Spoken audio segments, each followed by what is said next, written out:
देखिए, आज शेयर बाज़ार में काफ़ी बड़ी गिरावट आई है और जिसका एक मुख्य कारण रहा है कि पिछले हफ्ते भी बाज़ार गिरे थे, तो उसकी वजह से एक पूरे ग्लोबल एक अनसर्टेनिटी बन गई है कि आने वाले टाइम में बातें हो रही हैं कि एक रिसेशन, एक मंदी का दौर आ जाएगा। और जब कभी भी रिसेशन वर्ल्ड में या किसी भी कंट्री में आता है तो डायरेक्ट इनडायरेक्ट इम्पैक्ट होता है स्टॉक मार्केट पे। स्टॉक मार्केट को कभी एक खेल नहीं मानता, ये एक निवेश का सबसे अच्छा जरिया होता है। तो अगर कोई भी कंट्री की ग्रोथ होती है तो नेचुरली स्टॉक मार्केट उससे कोरिलेट होती है, स्टॉक मार्केट भी बढ़ती है।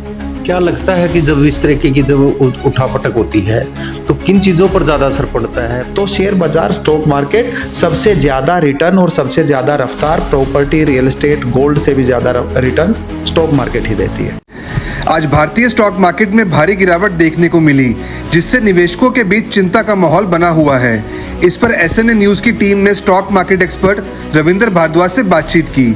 उन्होंने बताया कि शेयर बाजार कोई खेल नहीं बल्कि अच्छी कंपनियों में हिस्सेदारी लेने का एक मौका होता है। उनके अनुसार छोटे निवेशकों को ऐसी गिरावट से घबराने की जरूरत नहीं है, क्योंकि यह स्थिति अस्थायी हो सकती है।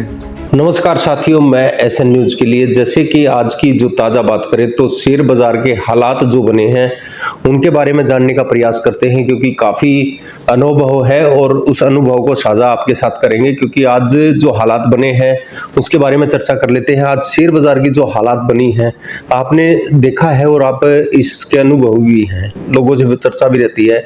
आज के जो हालात बने वो किस तरीके से देखते हैं, क्योंकि आज बुरी तरीके से जो हालात बने हैं उसको किस तरीके से देखिए, आज शेयर बाज़ार में काफ़ी बड़ी गिरावट आई है और जिसका एक मुख्य कारण रहा है कि जो ग्लोबल एक अनसर्टेनिटी, अनिश्चितता जिसको बोलेंगे, अमेरिका की तरफ से जो प्रेसिडेंट बने हैं ट्रम्प साहब, उन्होंने टैरिफ एक वॉर छेड़ दिया है पूरे वर्ल्ड में। तो जैसे ही उन्होंने पिछले वीक दूसरी कंट्री पर टैरिफ लगाए थे, जिसमें हमारा देश भारत भी है, उस पर 26% टैरिफ उन्होंने लगाया है। तो पिछले हफ्ते भी बाजार गिरे थे, लेकिन जैसे ही चाइना ने अमेरिका पे पलटवार किया है, चाइना ने अमेरिका पर 36% का वापस एक टैरिफ बढ़ाया है, तो उसकी वजह से एक पूरे ग्लोबल एक अनसर्टेनिटी बन गई है कि आने वाले टाइम में बातें हो रही हैं कि एक रिसेशन, एक मंदी का दौर आ जाएगा। क्योंकि जब टैरिफ की वजह से आपके लिए जो खरीदने की जो वस्तुएं हैं वो इतनी महंगी हो जाएंगी, तो आप एज ए कंज्यूमर कम उपभोग करने लग जाओगे उन चीज़ों का। और जो हमारी कंपनीज हैं, जो मैन्युफैक्चरिंग है, उन पर काफ़ी एक रिसेशन आने का खतरा है। और जब कभी भी रिसेशन वर्ल्ड में या किसी भी कंट्री में आता है तो डायरेक्ट इनडायरेक्ट इम्पैक्ट होता है स्टॉक मार्केट पे। और स्टॉक मार्केट पे आज वही इम्पैक्ट है।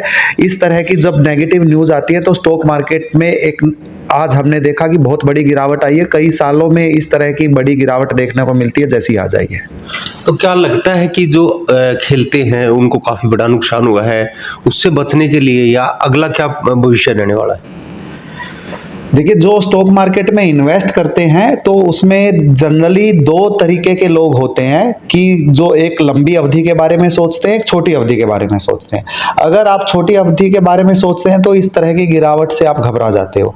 अगर लंबी अवधि के बारे में सोचो है, अगर आपने लंबी, मैं पीछे शेयर बाजार की 5, 10, 15, 20 साल की बात करूं तो ऐसी ऐसी गिरावटें ना जाने कितनी बार आई हैं। 2008 का मार्केट क्रैश हुआ था, उसके बाद 2014 में बाजार गिरा था, उसके बाद कोविड हमने देखा था, जब कोविड आया था बाजार इससे भी बुरी तरीके से गिरा था। फिर जब मोदी साहब अभी 2024 में इलेक्ट हुए थे तो उस टाइम पर भी एक दिन के लिए बाजार इससे भी ज़्यादा गिरा था। तो इस तरह की गिरावट छोटी अवधि में आती रहती है और यही गिरावट मौका होती है लंबी अवधि के निवेशकों के लिए पैसा लगाने के लिए। लंबी अवधि के बारे में आप सोचेंगे तो देर सवेर बाजार जाना ऊपर ही होता है। तो मेरा निवेशकों को यही एक संदेश है, इस तरह की गिरावट से ना घबराएं, अच्छी कंपनी में निवेश में रखें, म्यूचुअल फंड के थ्रू निवेश करें, एसआईपी के थ्रू करें, तो देर सवेर आपका पैसा बनेगा। लेकिन इसमें आगे जैसे युवा भी काफी इसमें हिस्सा लेते हैं, या जो आगामी जो चीजें होती हैं, आपने काफी जिक्र किया है, कोविड का भी किया है, चुनाव के दौरान भी जो है काफी वो ऊपर नीचे दिखाई दिया। तो अब जो लगातार जो दिखाई दे रहा है, जैसे आज की गिरावट की बात करें तो इससे काफी हताश हो जाते हैं, परेशान हो जाते हैं लोग। देखिए क्या होता है ना, अगर आप छोटी अवधि के बारे में सोच रहे हैं, जैसे मैं स्टॉक मार्केट को कभी एक खेल नहीं मानता, ये एक निवेश का सबसे अच्छा जरिया होता है।